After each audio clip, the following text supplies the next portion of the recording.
Esther Safran Foer for today's presentation.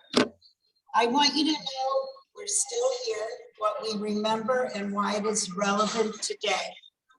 Esther Safran Foer was born in post-war Europe to parents who were Holocaust survivors. She is the author of the book, I Want You to Know We're Still Here, which is a National Jewish Book Award finalist, which has been translated into 8 different languages. Esther was the founding CEO of Six and I and is the incoming president of the new Capitol Jewish Museum. Esther and husband Bert are parents of 3 sons, Frank, Jonathan, and Joshua, all best-selling authors, and they are grandparents of 7 grandchildren. We are delighted to welcome you and appreciate that you can speak with us today. Thank you.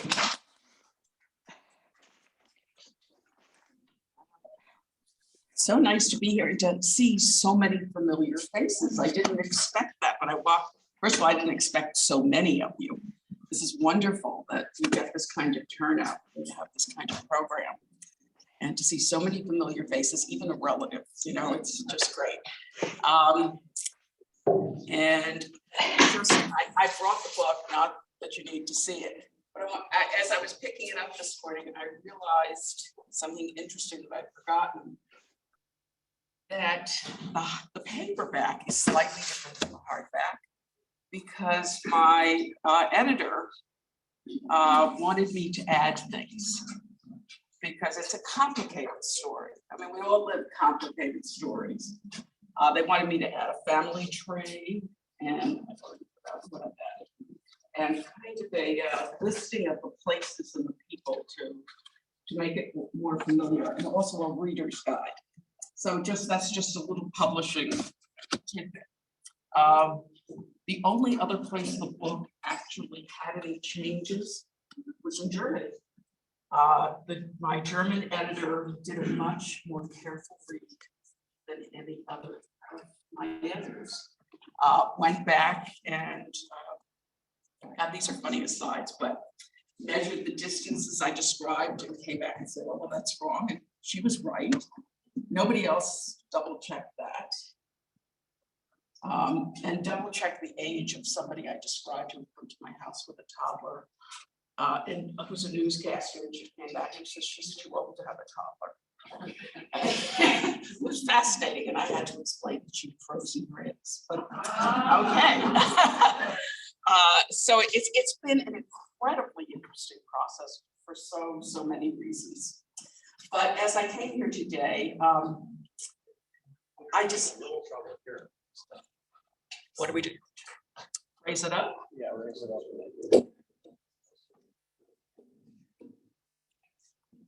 Is that good? Better? Thank you. Okay. There we go. Actually, yesterday I was with a friend of mine who's here today, Rachel Farbiarge, who's a member of my synagogue out of Israel. And Rachel and I were talking about a lot of things. We were wringing our hands about what might have happened last night. We were talking about being Jewish in 2022 and what that means, and including Dana Milbank's column, which is a week ago.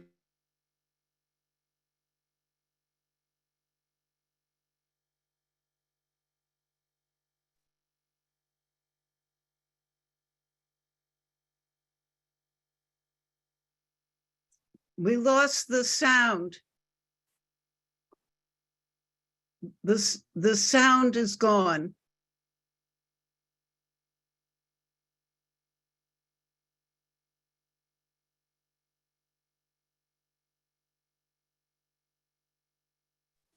The speaker is muted.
thesis, a senior project.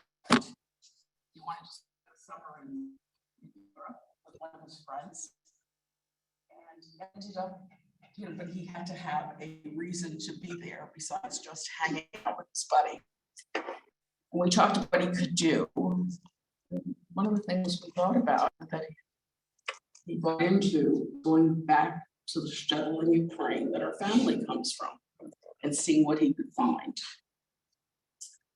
At that point, I didn't have a lot of information. I actually didn't exactly have the right name of the shtetl, but that's a whole other story. He came back, he still had a senior thesis to write. And what he wrote was a work of fiction. But it was a work of fiction that ultimately filled his hole for what the family story was, even if it wasn't real. However, that work of fiction is ultimately what drove me to follow the story and to try to fill my own hole. I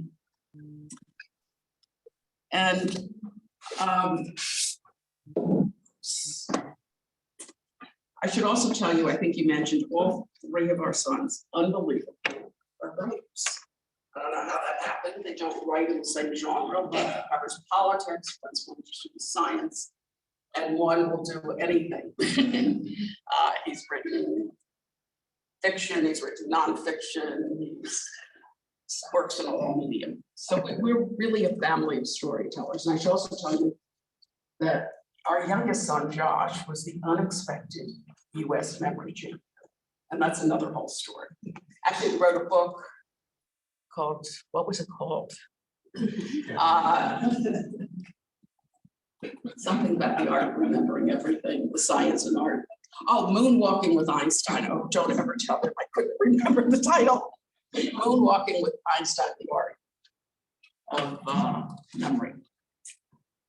So we're storytellers and we're memory keepers in lots of different ways. And by the way, when we have our Q&A, I want you to feel free to ask absolutely anything. Having written this book, having lived with these storytellers, having followed my own journey, I just want to tell you how important it is to do that, to tell your story. There's a research group at Emory University headed by a psychologist, Jewish psychologist, Marshall Duke. And he found the single most important thing you can do for your family was to develop a strong family narrative. Families have ups and downs.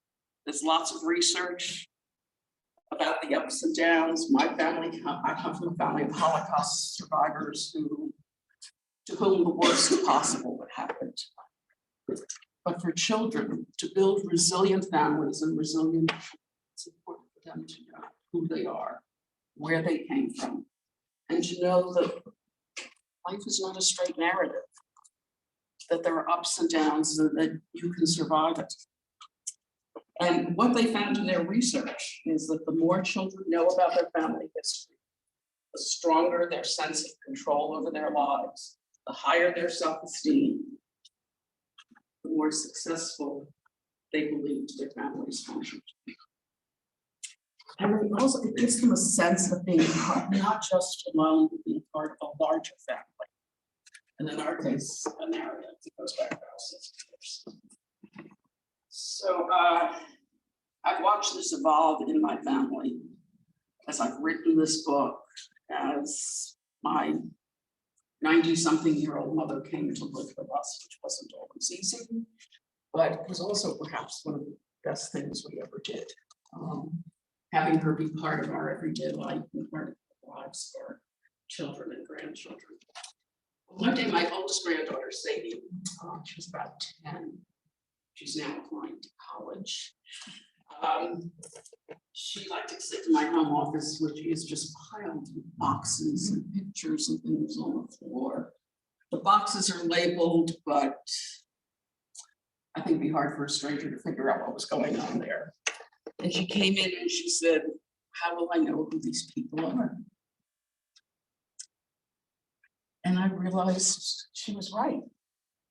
that if I was going to pass, I have because I come from a family of Holocaust survivors, to a family in America that also had no descendants. I have everybody's pictures and I know who they are, but I haven't labeled them. And so Sadie gave me a job to do, and she still continues to give me work on processing the family history.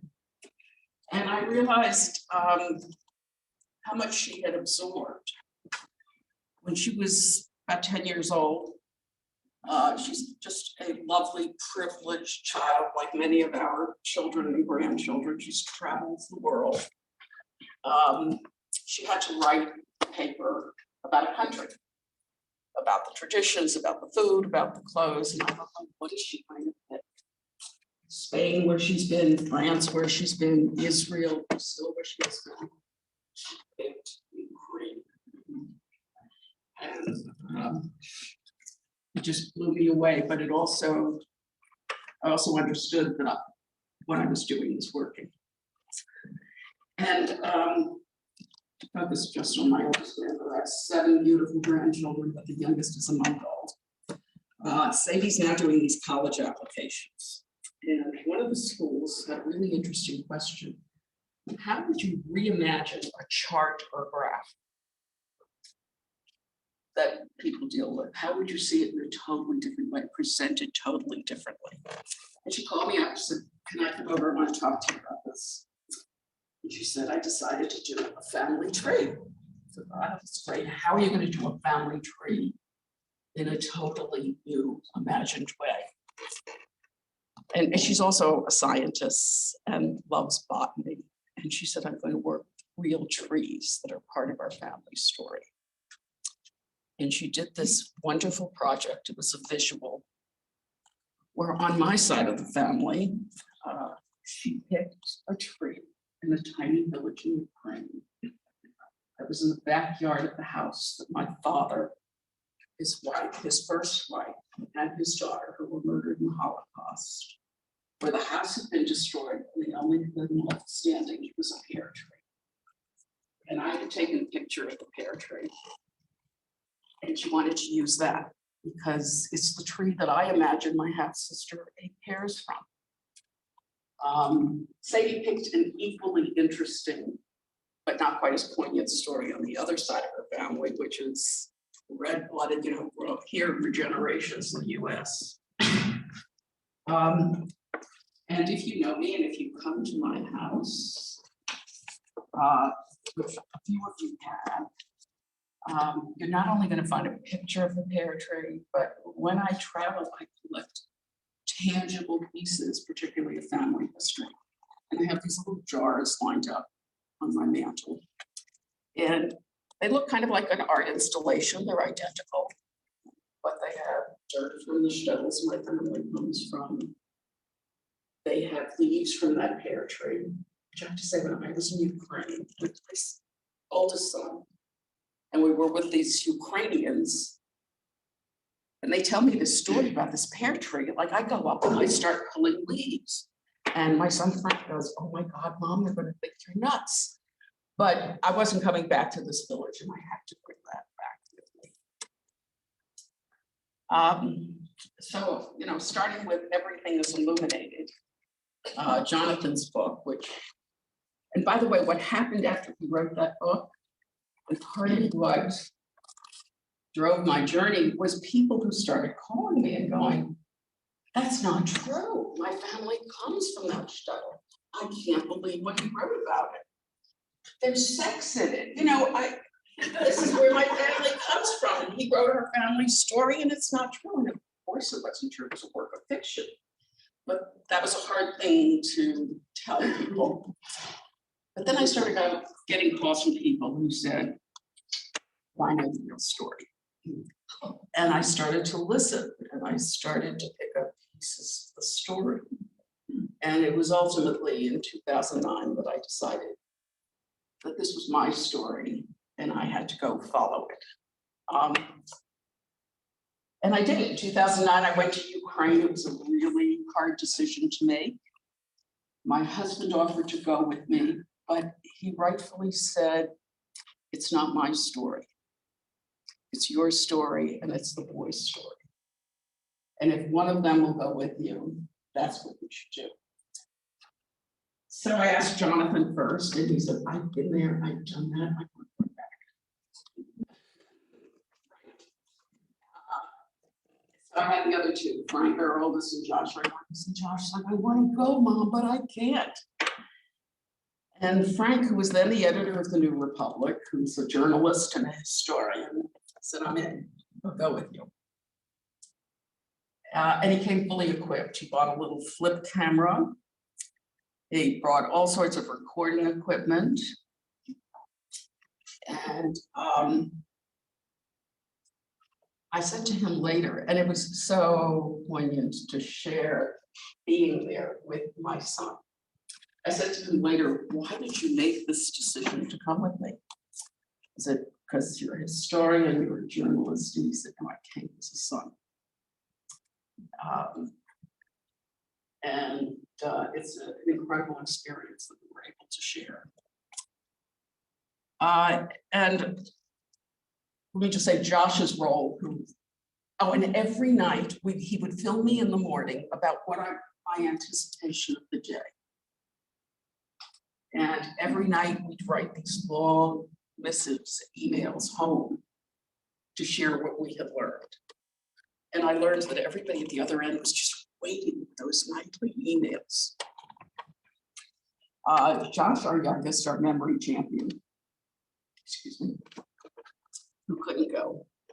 Ultimately, Ed had the two youngest children in the family. Now there's another one that belongs to Jonathan.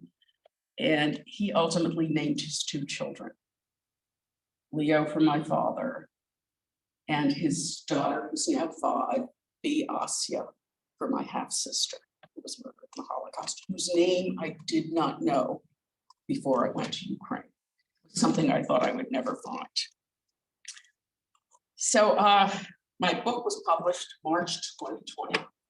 Like, could not be a worse time. You know, here I had this big book tour lined up, including Australia, New Zealand, England, Holland, and gone. It was over, all canceled.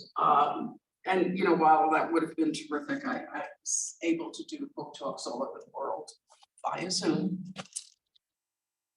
I don't know if I sold that many books on Zoom, but I did them, and it was absolutely, I was able to connect with audiences all over the world, a lot of Jewish audiences, a lot of Jewish book festivals. And every place that I spoke, I learned something. Not every place, but when I had a good interviewer, I learned something about myself, something about the story. My first event was the 6th and I, the organization that I had run earlier. And by the way, I'll tell you, why did I do this book besides the fact that I was filling this hole, that the stories were coming at me. When I left 6th and I knew that I needed to do something else. And I got very lucky in that I found an agent and found a publisher. But I knew that if I didn't, I'd be all over my successor, making her insane. So the first event was with Frank, and it just turned out to be absolutely wonderful to do and before it started, I said, should we go over our questions? And he said, oh, we're not doing that. It's got to be spontaneous. Okay, and we had a wonderful conversation with a couple of tears. And I thought, wow, that ended up being so great. And one of my next events was at the Dallas Art Museum, where I was supposed to go in person, but that's okay. And the interviewer, you know, we had learned things. She said, well, I read the book and you describe yourself as a hinge. How I thought of myself as a hinge between my mother with her powerful stories, tiny little woman with this powerful stories, and these storytelling children. And she said, you know, doors don't open without hinges. And so every place I learned a little something that helped me understand myself better and the story better. But after Frank, I thought, wow, you know, when somebody said, would you like to be interviewed? I thought, I'm going to try each of my sons. I'm going to see what happens. As I was doing this, at this point, I thought, get the most out of it. Milk it for all it's worth, as they say. So I had, I think it was the Jewish Heritage Museum in New York. And I asked Jonathan if he'd be in conversation with me. And he said, sure. And it was a totally different conversation than the one I had with Frank. In his case, he wanted to talk about family secrets and what that does to a family when you keep secrets.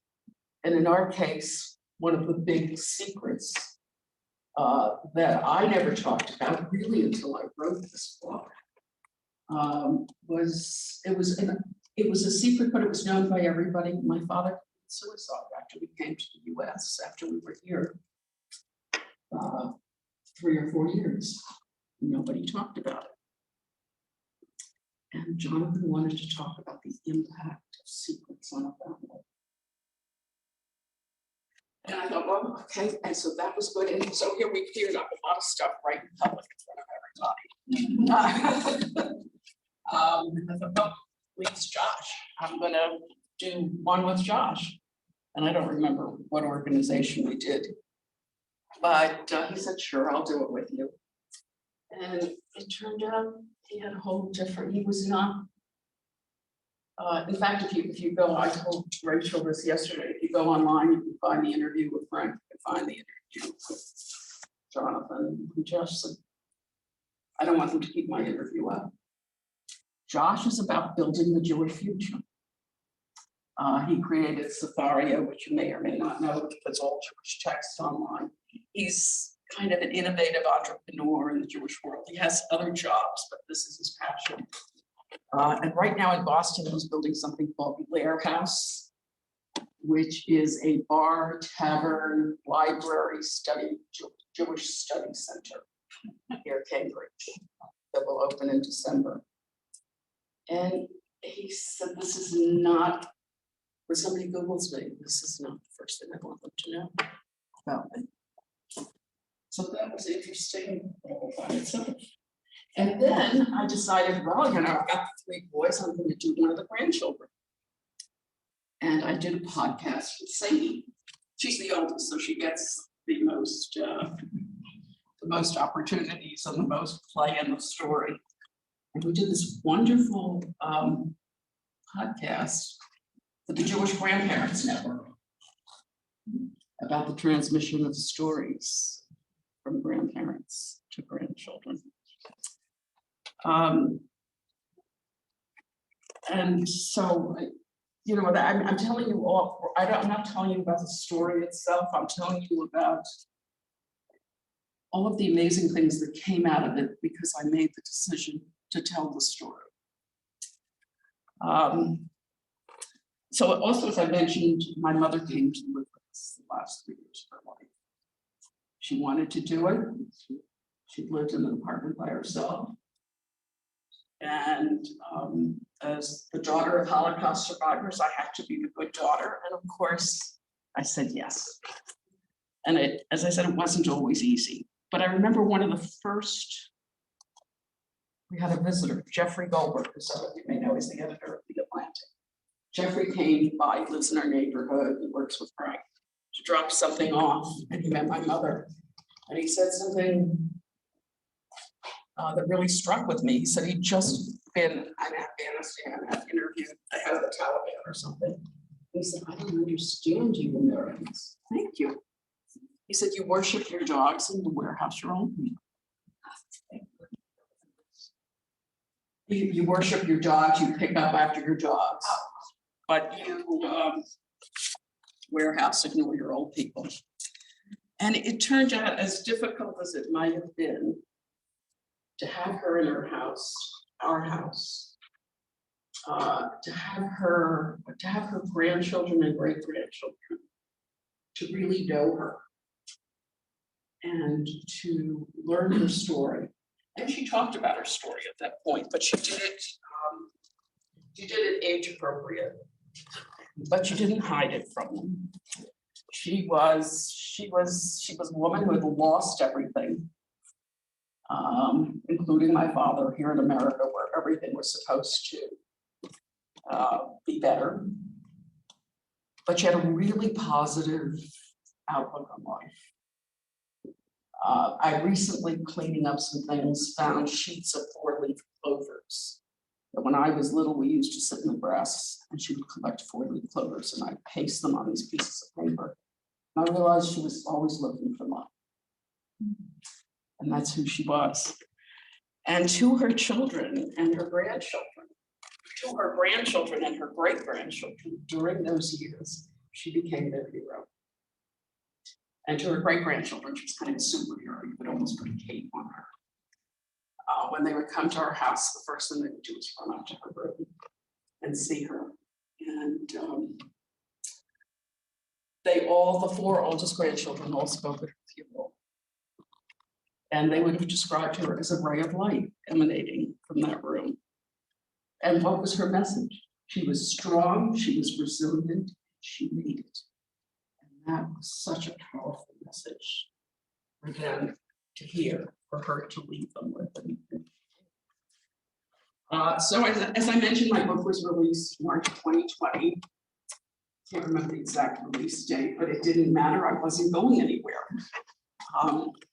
And the morning of the release, I wake up, I go to my computer as I do every morning, and there was a video from my oldest grandson, Sasha. And Sasha was sitting in the 2nd floor balcony of their home in Brooklyn. He's a violinist, not really a violinist, he plays the violin. He had a big hat on and he was playing Fiddler on the Roof. And he got all of his cousins to send me a message, which was essentially something like, "You must be disappointed today. Your book is being released. You're not going anywhere, but we want to tell you how much this means to us." And it was then that I knew the book was going to be a success. And with that, let me take your questions. I have lots more I could say, but I wanted to leave you with that, the importance of storytelling and encourage you to tell your stories. And if you want to hear my story, get the book from the library. You don't have to buy it. Sir, I'm so moved to designate Mike Schlepper. If you will point, I will take it to a question. Okay. See if we have some hands.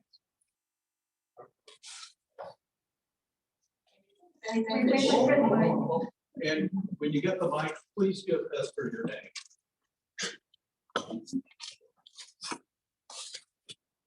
I'm Barbara Anderson. Can you think of anything that should have been kept a secret? That's a great question. I mean, I lived most of my life thinking there were things that should be kept secret. But Can you go back to your mic? I'm sorry. oh, I'm sorry. But what I learned from, at least for me, was that I came out of it a different person. I came out of it a more open person. You guys can ask me anything you want, and I'm in. I did a talk with, I don't know if you guys know Father Patrick Dubois. He's a French Catholic priest too. So I did a talk with Father Dubois. He is uncovering all the mass graves in Eastern Europe. It's his mission. He's an amazing guy. And we did a talk together. And afterwards, he called me and he said, "I've known you for years. You're not the same person." He was right. In so many ways, I'm not. Things I thought I needed to keep hidden, I didn't. And that was very liberating. I will also tell you that my book was due at my publisher February 2019. My mother was 98 years old, almost 99. I knew I had to have it ready. And I did. I had basically the story done. And then she died December 18th, 2018. by the way, my daughter-in-law said, leave it to Bubby to die on the 18th day of the 18th year, but which was absolutely perfect. And after she died, and I went back to go through the book, there were things I was able to say that I wasn't able to write while she was alive.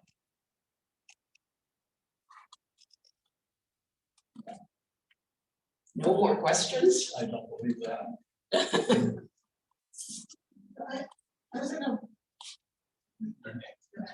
Jean Stabler.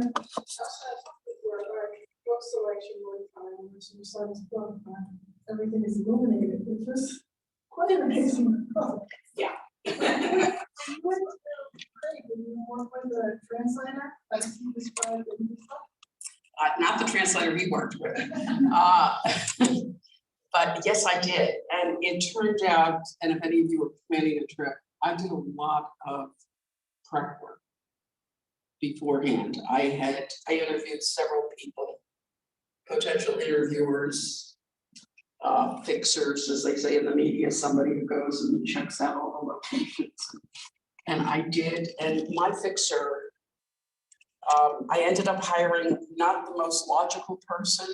There is a famous guide in Ukraine, his name is Alex Dunai, and he's absolutely wonderful.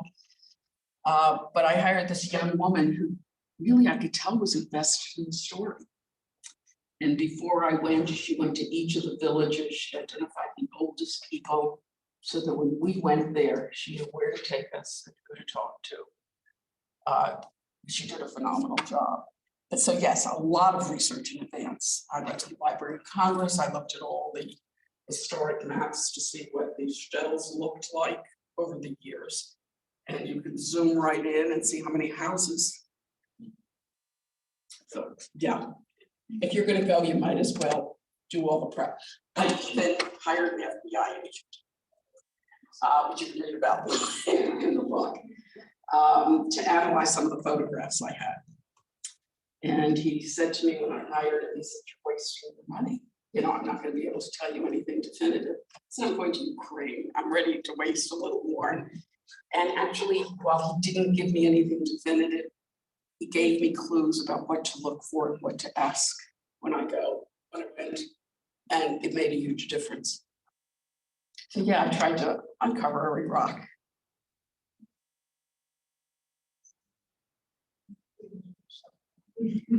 I'm Lauren Layton. Thanks for your talk, Esther. My question is, it sounds like, and I haven't read your book and I don't have the details of what your parents shared with you or your family. Rachel will in the book. I'm sorry. Rachel can look at the question I have though is how you balance having experienced or learned about your family's trauma as a kid and also as a parent or as an adult now. It sounds like you've described that when you did build up the courage to share your story and to share the family secrets or let the skeletons out, that it was very opening for you. There's a lot of trauma that kids these days have seen or are exposed to. And so I'm just wondering how you balance that, you know, thinking about what you share and what you don't and how and when. Yeah, a lot of it is just, you know, instinct you have as a parent. Your voice up a little more. Oh, it's okay. But in our case, because my mother lived as long as she did, and because she was part of our lives, we incorporated pieces of her story into Passover, for example. You know, we talk about the Passover story of the Exodus, so we talked about Bubby's Exodus. And it was over time. I don't think we laid out, you know, they lined your ancestors up at a mass grave and shot them. But we gave them pieces of the story. And I don't think we, you know, thought a lot about it, but you know, your intuition is to do what's age appropriate. And I tell you that Asya, who's 5 now, was in the house, and we have a lot of books. And she picked up the book and she said, and she was about 3 at the time. She said, "Oh, I'm in that book." So, you know, as a 3-year-old, what does she know? She knows she's part of a story, of a family. And when she gets older, at the right time, she won't have, and you know, as these kids learn the story, they don't get it all right. And that doesn't seem to matter. They get the arc of the story, and they know they're part of it. I don't know if that answers your question, but. Esther, I'm going to ask Jerry, who's monitoring our Zoom audience, how many are they and what's the question, Jerry? How many are you? How many are we? We're 18, actually. Oh, good number. And this is a question from Nancy Raskin. She says, can you speak more about your visit to Ukraine and what resources you were able to find out about your heritage? Can you talk more about the shtetl you visited? We visited 3 shtetls. We stayed in a larger town, Lutsk, in a sort of Western hotel from the 50s. But fortunately, I brought my own pillow. I packed really lightly, but I brought my own pillow. We visited 3 shtetls, 2 of which exist, 1 of which has been totally leveled. It was a village that was totally Jewish, and after the Jews were killed, there was no reason to keep anything there. And if you go there today, you have to go through a dirt road, but we went in a carriage driven by horses, although you can go in a Jeep, I'm sure. And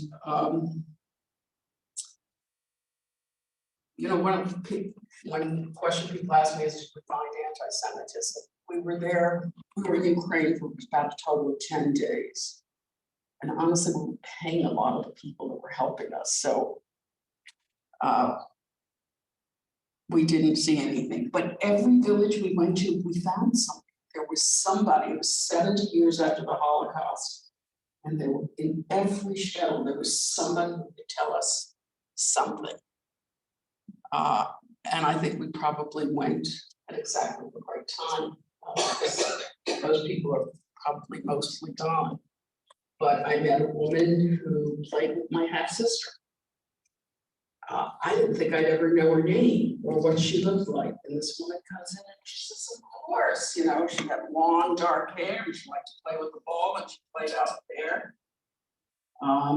In my mother's shtetl, I sat with my mother and we drew a map where everybody lived.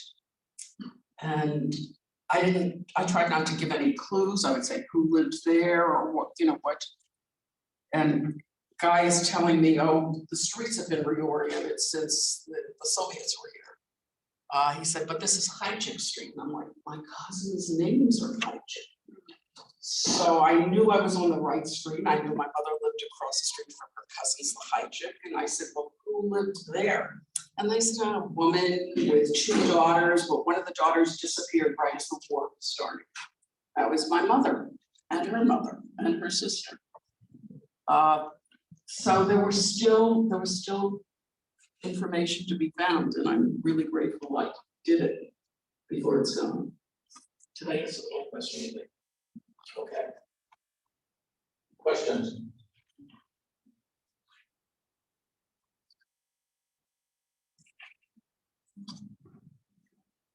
Esther, you explained, I'm Jane Gordon. I know who you are. You know who you are. Yes. So you said you were changed by the process. Esther does, I also just finished a memoir. I want to know sort of how that has informed you about what you want to do next. Yeah. Oh, wow. Well, you know, I'm actually, you know, I spent most of my professional life, I was consulting, public relations, and then I had the opportunity to run 6th and I. And I was never really involved with the Holocaust Museum, where I was wanting to look forward, and as does my youngest son. And now, by the way, I'll plug, I'm chairing the new Capitol Jewish Museum on June 9th, 2023. It's magnificent, and I look forward to seeing you all there. I'm actually thinking of another writing project, and we'll talk.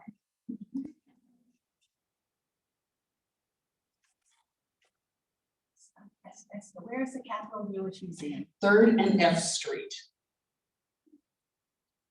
It's an old building, the first purposeful built synagogue in Washington, connected with a glass bridge to a magnificent new structure, connecting the past. Storytelling, exactly what we're talking about, telling the story of the Jewish community of Washington and our role in American democracy, which continues, thank God.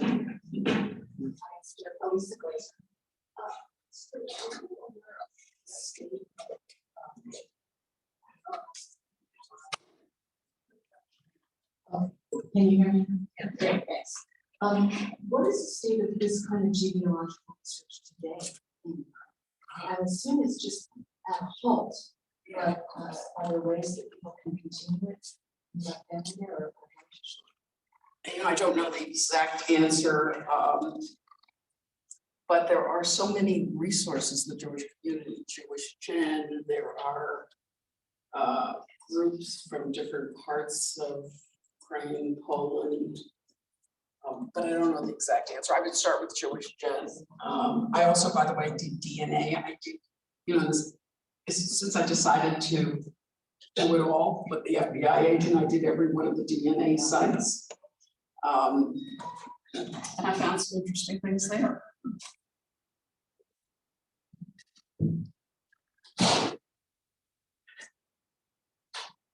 Thank you very much for your talk. I was curious whether you have thought, or what your thoughts might be, on having some type of memorial in the settles that you visited. And if so, what was you envisage it to be, and how would it look, and what would it be to So there are actually memorials of various sorts in each of the shtetls, including the one that no longer exists. There's one put up by the Soviets, which talks about all the Soviet citizens who were murdered there. There was one put up by Jewish survivors, Landsman. But there's nothing there. I think the memorial is my children and my grandchildren and the stories we tell. Would I spend my time building a memorial in a place that no one lives? For me, I know there are people that do that and I applaud them. But my memorial is the future. And the fact that we are still here. I had the title of the book came late. Although this was always my working title. And I said to the editor, we need something shorter, catchier. And he said, I think this is it. We're still here. And so it's a story of tragedy, but a story of, I don't know if triumph's the right word, but gratitude and the future.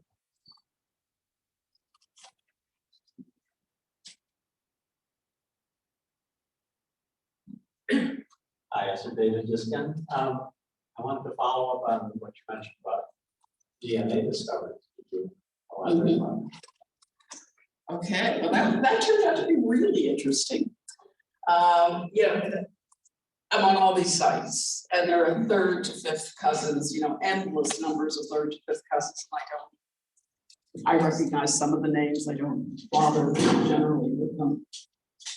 But then somebody appeared as a first cousin once removed, and I go, wow, I have a pretty good handle on my family tree because so much of it was cut to the stump. But I certainly know all my 1st and 2nd cousins. Here's a first cousin once removed. And so I wrote through 23andMe. That was a 23andMe find. And I said, your first cousin once removed, what do you know about your family story? And she tells me that her father's father died before he was born. And that her father's name is John Bronstein, which was my mother's maiden name. And that her grandfather, who died before her father was born, was killed in a traffic accident in St. Louis. I'm like, wow, that's really interesting because I have family in St. Louis. And she and I wrote back and forth. I talked to my mother. My mother said, Uncle Max never had any kids. And then she goes, oh. And this lovely young woman is the granddaughter of my Uncle Max. She came from California to visit us. She could be my favorite cousin. On my birthday, she sends me presents, my kids don't. But she didn't have any family. She was so thrilled to make the connection. And she and her husband flew out from California and met all of us. It's just lovely. I've had a few other, all along those lines, people we didn't know existed, or people we did know existed.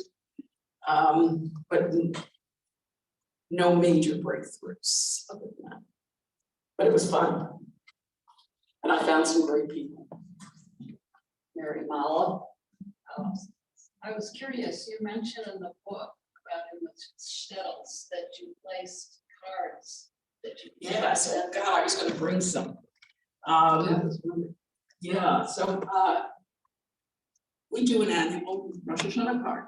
And it's a big deal. In the beginning, I used to have to, I designed it so that it was always identical, the way it was at an angle. And this year we went way off because we had a new grandchild born like 3 or 4 days before Rosh Hashanah.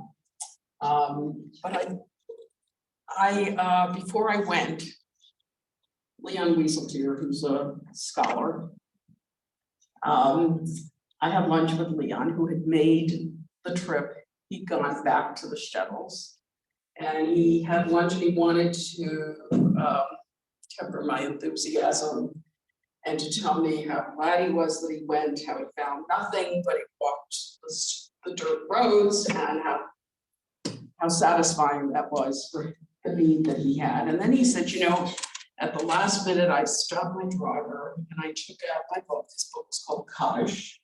And he said, and I put it on the ground, and the driver said, that's crazy, it's gonna blow away. It'll certainly get destroyed in the Ukrainian winter. And Leon said, I wanted to leave something of myself behind. I thought, that's a good idea. But what am I gonna leave of myself? And I decided to leave our annual Rosh Hashanah card. Because I wanted, particularly my grandmothers, who were both murdered, to know. And I'm sure they went to their deaths thinking nobody would survive, but we did. And that's actually, as I buried those cards in those mass graves in the Ukrainian dirt, by those monuments where that mark where they were killed, it was, my message was, I want you to know we're still here.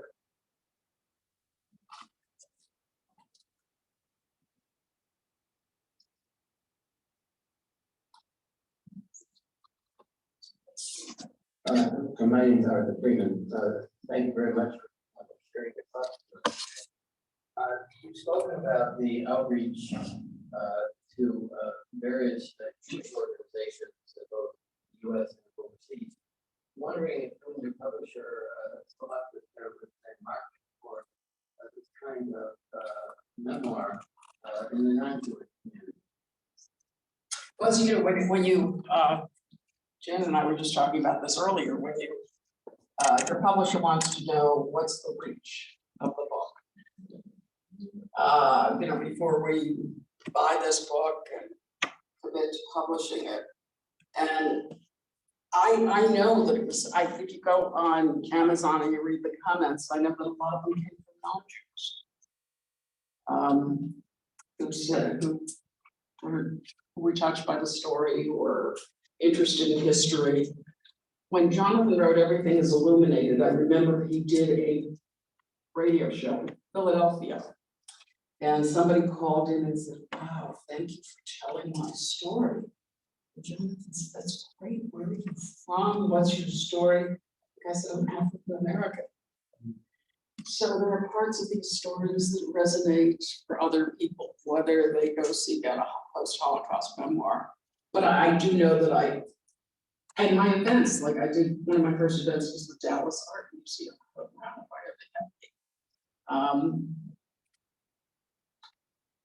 So there is a market. I don't know if that really answers the question, but I think it's perhaps not as broad as the potential Jewish market, but fortunately, we have a lot of Jewish readers. Yes, thank you for the comments. I'm Jim Haynes.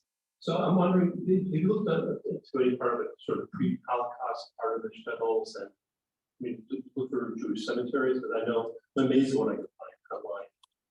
It's just a picture of the cemetery still in my great. So it's so anyway, did you think that? Well, what was really, one of the things that was interesting to me as I started to meet people, particularly in Israel, where there were people who put me in touch with survivors from these shtetls. What was fascinating to me is the life in the shtetl, that there was a life. It wasn't just my grandson Sasha playing fiddler on the roof. I heard about, I had an aunt who had an abortion apparently, and this is being told to me by a 95-year-old man in Haifa. It was life, all the things that happened here, you know, it looked a little different, but it was life.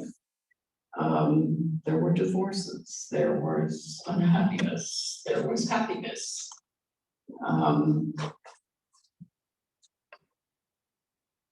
But probably life, some of what we know as our life, just a different setting.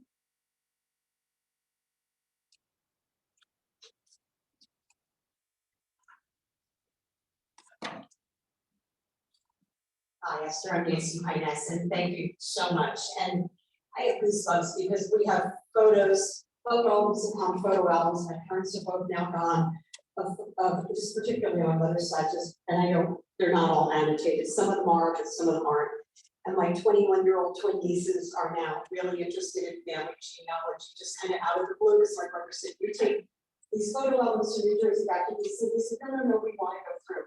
And we know that Dan Rottenberg, who I guess is a Jewish genealogist out of Philly, has, as a gift to his kids, traced genealogy on both sides of the family, and we're related to him on some point. But so I would love, I know you mentioned, is it the Jewish genealogy? It was called Jewish Gen, where you can look up your shtetl and it will tell you exactly where it is, and other people from. We've been able to go back 2 generations, but we want to go back further. You know, it's hard for Jews to go back a lot further, unfortunately. When I was in Ukraine, the records are gone. From the places that at least my family came from, the records were destroyed. See, that's what's. But you know, it's go down a rat hole, start Googling, go onto these websites, and one thing seems to lead to another.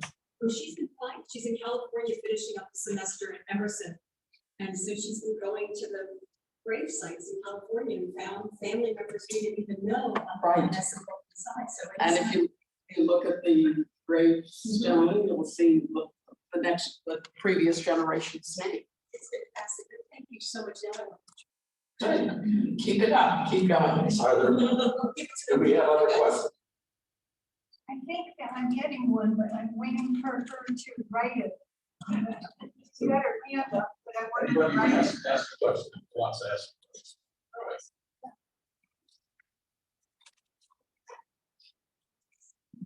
right. I have 2 questions. The first one is about the storytelling. I'm wondering if you journal and if you have done anything else to tell your other story, you know, your life story in some other way. No and no. I don't journal. I realized how much of this book is my family story, not my own story. I may leave that to my grandchildren. I don't know. Maybe I'll still try it. My granddaughter, now the famous Sadie, has said, you know, she said, this is her last summer before college. She said, maybe I'll come over and spend a few weeks together and we'll go through the boxes and I'll put a tape recorder on. Yes. So, you know, it's like do it any way that you can, and no, I haven't done it. And then the second question is, you know, outside of this, I was just wondering if you've had any connection with these Ukrainian people that you met when you were there since then, especially now during Ukraine. Yes, very, very much so. As soon as the war started, I was in touch with all of the Ukrainians that I was in close, that I met and had a close relationship with. We were in contact on a daily basis. I need to check them where they are. The young woman who's a descendant of the man who hit my father was living in Kyiv. She was hiding in the subway for several days. She would write to me every day from the subway. She then went back to her village. She's now back in Kyiv. And Frank, who is a journalist and now writes for The Atlantic, was in Kyiv a couple of months ago.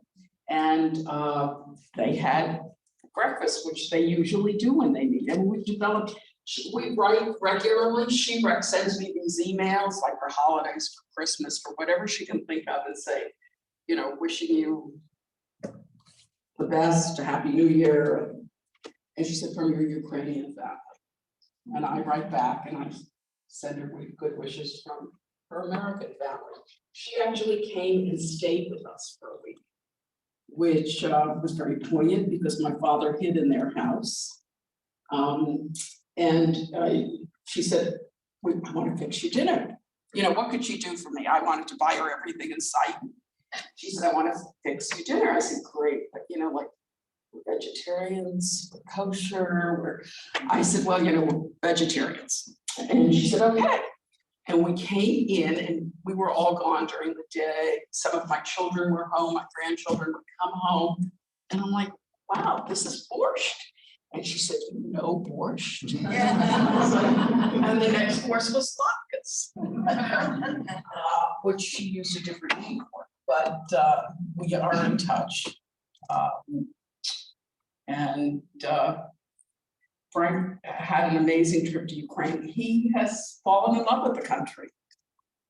And in fact, for Mother's Day, brought me back a piece of Soviet Russian shrapnel to put into my little glass jars.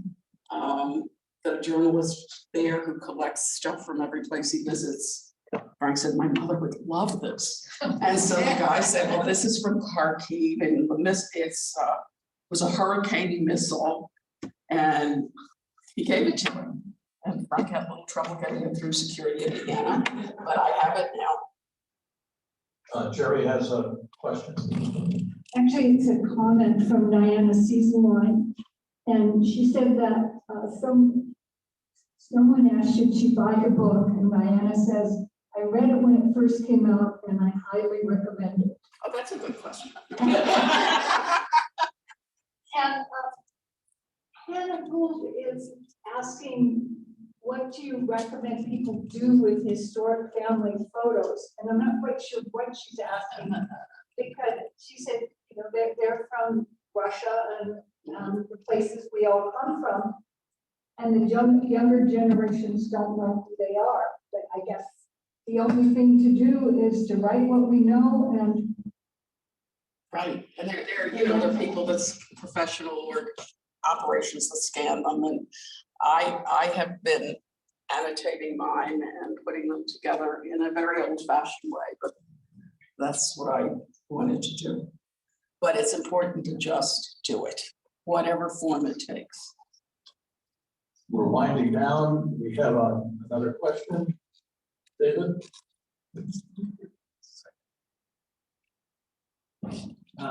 Esther, could you comment on the writing process? Is this the first book that you were on? How did you go about?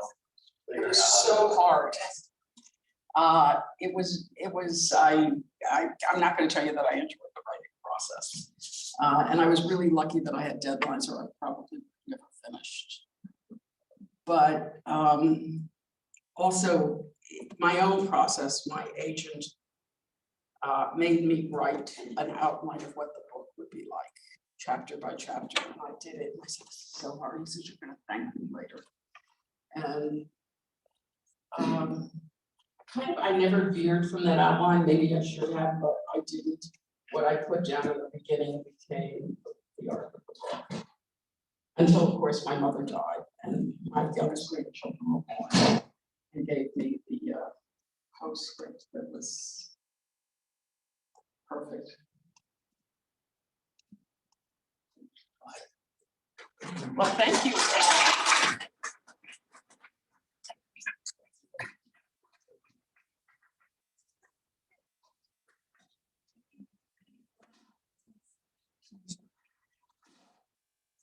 think we've all been inspired by Esther's story. It's so life affirming.